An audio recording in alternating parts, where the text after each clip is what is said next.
ثم جعلناك على شريعة من الأمر فاتبعها ولا تتبع أهواء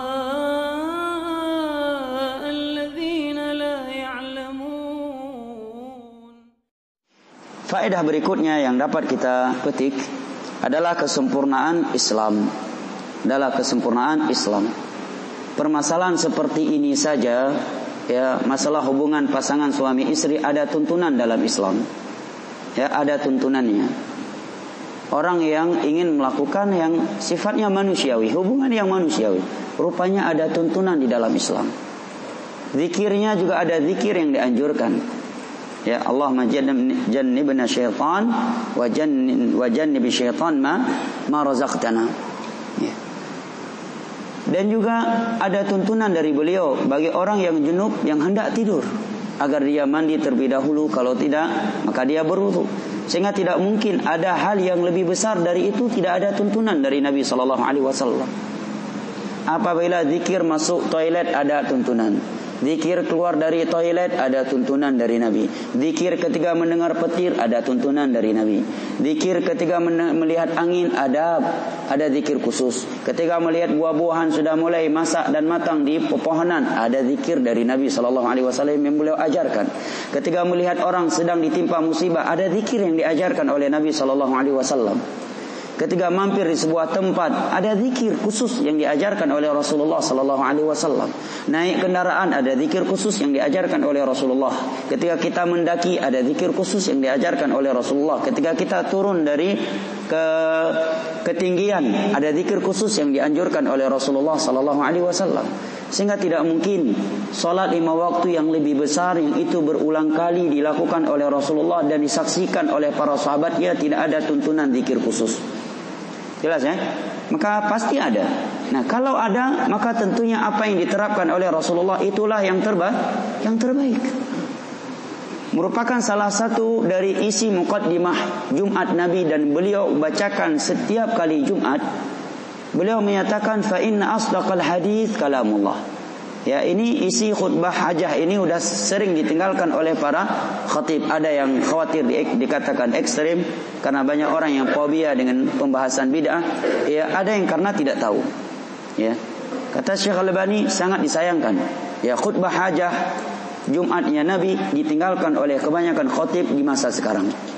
Yang mana Nabi menyatakan fa inna asdaqal hadits kalamullah. Sebaik-baik ucapan adalah firman Allah. Wa khairul hadi hadi Muhammadin sallallahu alaihi wasallam. Dan sebaik-baik petunjuk adalah petunjuk Muhammad. Wa syarrul umuri muhdatsatuha. Sejelek-jelek perkara adalah perkara baru yang diada-adakan dalam urusan agama. Wa kullu muhdatsatin bid'ah. Dan setiap perkara baru yang diada-adakan dalam urusan agama adalah bid'ah, dan setiap bid'ah adalah sesat dalam riwayat Abi Daud, dan setiap kesesatan tempatnya adalah neraka. Sudah ada tuntunan dari Nabi SAW, panduan dan zikir setelah solat 5 waktu. Kenapa kita menambah-nambah dan mencari-cari yang lain, malah memakai hal-hal yang dibuat oleh manusia? Nabi setelah salam mengucapkan astaghfirullah, astaghfirullah, astaghfirullah sebanyak 3 kali. Kemudian beliau membaca Allahumma anta salam wa minka salam tabarakta ya dzal jalali wal ikram. Jangan ditambah-tambah wa ilaika ya'udu salam wa minka salam wa adkhilnal jannata daras salam tabarakta ya dzal jalali wal ikram. Hanya kan gad asaji yang tamahlam doa masuk WC, doa tamah dubit WC, doa naik kendaraan, itu kan zikir doa bagus juga. Kenapa enggak digabungkan semua doa yang ada dalam Islam di situ? Kalau kita memakai perasaan. Setelah itu Nabi membaca la ilaha illallah wahdahu la syarika lahu lahul mulku wa lahul hamdu wa huwa ala kulli syai'in qadir. Allahumma la mani' lima a'taita wa la mu'ti lima mana' wa la yanfa'u dzal jaddi minkal jadd. Dalam beberapa riwayat ada tambahan la na'budu illa mukhlishina lahuddin walau karihal kafirun. Kemudian subhanallah 33 kali, ya. Boleh juga 11 kali, ya.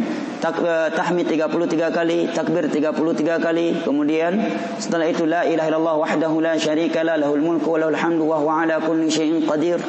Genap jadi 100. Kemudian ayat kursi, kemudian 3 kul. Ya, khusus pada salat maghrib dan subuh 3 kulnya diulangi sebanyak 3 kali, dan ada beberapa zikir lagi pada maghrib dan subuh dibacakan sebanyak 10 kali. Dan pada salat subuh ada tambahan doa Allahumma inni as'aluka ilman nafi'an wa rizqan thayyiban wa amalan mutaqabbala, sebagaimana dalam riwayat Imam Ahmad, Ibnu Majah dari Ummu Salamah radhiyallahu anha. Selesai. Abdullah bin Umar menyatakan kana Nabi sallallahu alaihi wasallam yaqidu tasbih bi asabi'ihi al-yumna. Nabi berzikir setelah salat 5 waktu dengan membulatkan jari jemari tangan kanannya. Kenapa kita memilih zikir yang lain? Wa rahmatullah, apa lagi? Al-Fatihah. Wa rahmatullah, bisa pula wa rahmatullah setelah Al-Fatihah. Ya. Ini dari mana ini? Buatan manusia. Bukankah akidah kita kaum muslimin sebaik-baik petunjuk adalah petunjuknya Nabi sallallahu alaihi wasallam? Dan kalau memang zikirnya ada, kenapa dibeda-bedakan? Sekarang maghrib panjang, ya kan? Panjang sampai menjelang isya. Bahkan sebagian orang enggak melakukan ba'diyah maghrib setelah salat maghrib. Kenapa? Karena zikirnya sudah terlalu panjang. Akhirnya dia menghilangkan sunnah Nabi yang sudah jelas, yang merupakan rawatib 12 rakaat yang menjaganya akan dibangunkan untuknya sebuah rumah dalam syurga. Di antaranya ada 2 rakaat ba'diyah maghrib. Gara-gara zikir tadi yang tidak ada tuntunan dari Nabi, menghilangkan sunnah Nabi. Ini menerangkan benarnya ucapan ulama salaf, ma butudi'at bid'atun illa umitat biha sunnah. Tidaklah ada sebuah bid'ah yang dilaksanakan kecuali ada sebuah sunnah Nabi yang dimatikan, digugurkan, dikorbankan. Gara-gara bid'ah zikir jamaah setelah salat maghrib tadi gugur dan hilang ba'diyah maghrib. Walaupun ada sebagian mereka melakukannya setelah zikir udah menjelang isya, itu bukan ba'diyah maghrib lagi. Duduknya sudah qabliyah sebelum waktu isya masuk. Enggak ada dalam Islam salat sunah 2 rakaat menjelang masuk waktu salat isya. Ya. Kemudian setelah isya zikirnya pendek. Subuh lebih panjang lagi, zuhur pendek, asar pendek. Kenapa bisa berubah-berubah? Kenapa berbeda-beda? Ya. Kenapa enggak disamakan semuanya? Sehingga sebagian orang ketika diperintahkan jadi imam, dia tahu ini maghribnya panjang doa, hati dadang. Akhirnya dia mundur. Baik lo ngai doa matang lebih afdal. Padahal ingat menanya doa panjang le maghrib. Lo je dadang jaga anala doa. Baca Fatihah wa rahmatullah, selawat habis. Berangkat je. Nyo maghrib mu hati yo. Ya. Banyak tek bengi. Akhirnya banyak orang yang lari dari sebuah kebaikan. Contohnya lagi solat jenazah. Padahal tuntunan Nabi SAW cukup jelas. Mandi jenazah tidak ada bedanya dengan mandi junub bentuknya, sifatnya. Ya. Kemudian dibaca bismillah, tidak ada bacaan-bacaan tertentu dalam setiap kali tuangan air. Ya. Dan yang wajib adalah membersihkan sekali. Kalau lebih dari sekali maka ganjil 3 kali. Mau ditambah lagi boleh, maka ganjil 5 kali. Setelah itu dikafankan. Setelah dikafankan disolatkan. Salat Allahu Akbar, a'udzubillahi minasyaitonirrajim, bismillahirrahmanirrahim, Al-Fatihah. Baca surah Al-Fatihah. Allahu Akbar kedua, salawat kepada Nabi. Allahu Akbar ketiga, doa kepada jenazah. Allahu Akbar keempat, langsung assalamualaikum warahmatullahi, assalamualaikum warahmatullahi. Selesai. Bawa jenazah ke kuburan. Ya. Diturunkan kepalanya dari kaki kuburan sembari mengucapkan bismillah wa ala millati Muhammad. Kemudian dimasukkan dia ke dalam lahat. Lahat itu sebelah kiri, sebelah kanan. Kemudian dimasukkan ke dalam lahat, bukan di tengah-tengah. Dimasukkan ke dalam lahat dan wajah ditempelkan ke tanah menghadap ke kiblat. Dan agar dia tidak jatuh, ditaruh tanah di belakangnya. Kemudian ditutup sedikit demi sedikit. Sambil ditutup kuburannya, dianjurkan satu orang menyampaikan ceramah mengingatkan manusia tentang kematian. Begitu dia selesai ceramah, kuburan pun selesai ditutup kembali. Selesai pulang semua. Itulah makna menyegerakan jenazah. Akhirnya sekarang banyak orang yang lari dari fardu kifayah, menghadiri fardu kifayah ini karena banyaknya bid'ah yang ditambah-tambah. Lu salat ulangi lam doa lebih panjang daripada salat. Doa dalam salat yang sudah dibacakan tadi diulangi lagi, ditambah lagi sampai uri likut ai peran ada. Amin. Kalau bikin nyotang amin terakhir. Rupanya hanalah lam amin lam nyotang amin terakhir. Karab itu ngaji menganjar ka kubur. Sudah enggak mampu ngangkat tangan lagi. Kemudian setelah kuburan ada talqin, bahkan menghabiskan waktu 1 jam. Ada azan lagi dan seterusnya. Ya. Akhirnya orang kalau mendengar ada orang yang meninggal, nyontek leh bak kubur dan dajak urmo. Minta dajak atau golong kubur hanti wate. Dia dah berangkat hana mengagalan di masyarakat. Apa sebabnya ini? Karena tidak mengikuti tuntunan Nabi SAW. Kalau kita mengikuti tuntunan Nabi SAW, simple, nggak ada yang memberatkan. Kalaupun berat, maka ada dalilnya. Ya kan? Allah menyatakan yuridullah bikumul yusr wala yuridu bikumul usr. Allah menginginkan kemudahan untuk kalian, tidak menginginkan kesulitan. Dan kita sebagai kaum muslimin yakin seyakin-yakinnya bahwa sebaik-baik petunjuk adalah petunjuknya Nabi SAW. Tapi sebagian orang maunya eksklusif. Udah kan? 7 menit lagi. Maunya eksklusif. Maunya ada amalan-amalan yang kesannya sulit dan tidak ada yang mampu melakukannya kecuali dia. Ada tujuannya apa? Supaya ada pekerjaan.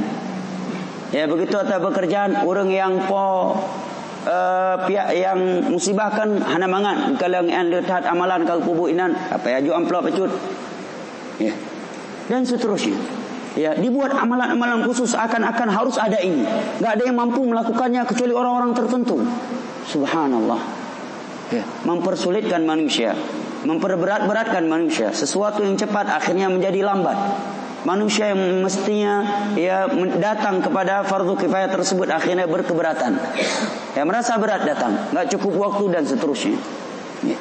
Dan lebih parah lagi dari itu, ketika orang sudah terbiasa dengan perkara baru, ketika datang sunnah dipraktekkan sesuai dengan sunnah malah menjadi aneh dan dianggap kurang sempurna. Hana menyung sagai solat jenazah, leh saleh langsung iba jenazah, kurang menyung. Hana doa-doa le, kurang menyung. Kenapa dia kurang terasa? Karena sudah terasa dengan baru. Seperti orang sudah biasa dengan makanan ada micin dan penyedapnya. Begitu kena bakso kampung, kayak begah bakso kampung ada banget. Padahal ya lidahnya udah rusak dengan micin tadi. Penyedap, udah biasa kena makanan warung, pulang ke rumah enggak enak masakan istrinya. Padahal bukan makanan istrinya enggak enak, lidah dia udah kena penyedap dan micin. Demikianlah orang yang melakukan bidah. Hana menyung tagai, leh salim langsung ibaju mayat. Mendeh kena doa-doa le bacut. Menansi umroh, hana menyung tagai, hana letak ditat doa umroh dengan travelnya. Padahal setiap tawaf itu enggak ada doa khusus kecuali dari rukun Yamani dengan Hajar Aswad membaca Rabbana atina fid dunya hasanah wa fil akhirati hasanah wa qina adzabannar. Ketika lewat Hajar Aswad kita bacakan bismillah Allahu akbar. Selain dari itu memperbanyak zikir, memperbanyak nasihat. Bukankah Nabi ketika haji wada sedang tawaf menyampaikan hadis, menyampaikan ilmu dan menyampaikan nasihat? Apa yang kita butuhkan sambil membaca Al-Quran dan seterusnya? Apa sebabnya tadi kurang terasa dengan umrah cara sunnah? Karena sudah terbiasa dengan cara bid'ah. Karena dua ini tidak akan pernah berkumpul. Kuat ini lemah ini, kuat ini lemah ini. Enak dengan ini, enggak enak sama sunnah. Enak sama sunnah udah pasti enggak enak dengan bid'ah. Karena ini dua sifat yang bertentangan di dalam Islam. Maka hadis di atas menerangkan kepada kita kesempurnaan Islam. Ya, adab menggauli istri saja ada tuntunan dalam Islam. Ada bacaan-bacaan yang dianjurkan oleh Rasulullah.